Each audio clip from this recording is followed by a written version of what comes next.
Dictation 90 शब्द प्रति minute 5 second बाद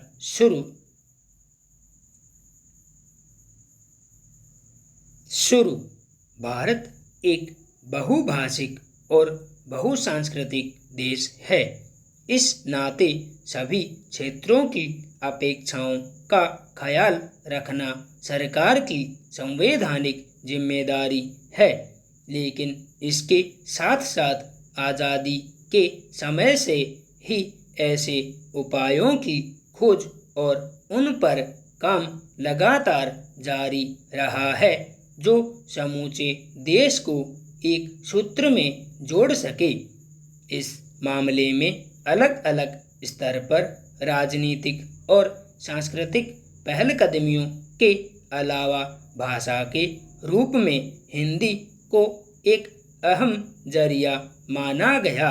जो देश के एक छोर से दूसरे छोर तक के लोगों को एक दूसरे से जोड़ने में सहायक सिद्ध हो। देश के आज़ाद होने के बाद केंद्र के स्तर पर हिंदी को राजभाषा का दर्जा तो मिला, लेकिन राज्यों की स्थानीयता और क्षेत्रीय पहचान के मद्देनज़र इसे थोपने की कोशिश नहीं हुई।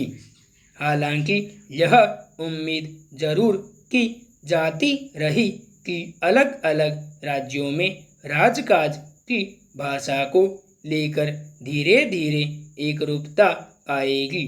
और इस पर विवाद की गुंजाइश को कम किया जा सकेगा। इसी क्रम में जम्मू कश्मीर में राजकाज की भाषा के रूप में हिंदी को भी जगह दिलाने के मकसद से केंद्रीय मंत्रिमंडल ने बुधवार को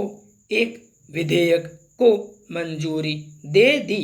जिसके तहत उर्दू और अंग्रेजी के अलावा अब कश्मीरी, डोगरी और हिंदी को भी वहाँ की आधिकारिक भाषाओं की सूची में शामिल किया जाएगा।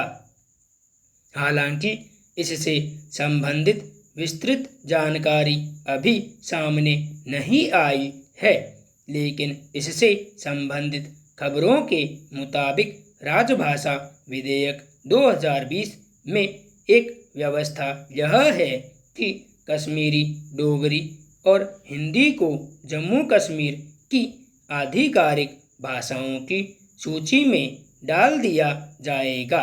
दरअसल कश्मीरी और डोगरी को लेकर क्षेत्र की जनता की यह मांग लंबे समय से रही है, लेकिन अब से पहले इस पर कोई ठोस निर्णय नहीं हो सका था,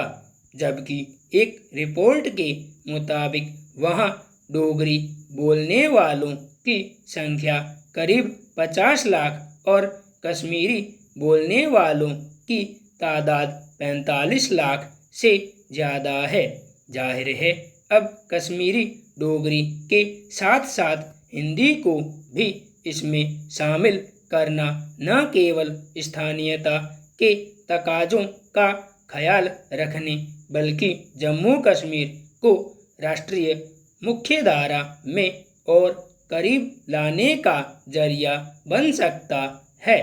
हालांकि इस मसले पर all party Sikh coordination committee की ओर से उठाया गया यह सवाल भी अहम है कि अनुच्छेद 370 के प्रावधानों की समाप्ति से पहले पंजाबी भाषा जम्मू कश्मीर के संविधान का हिस्सा थी,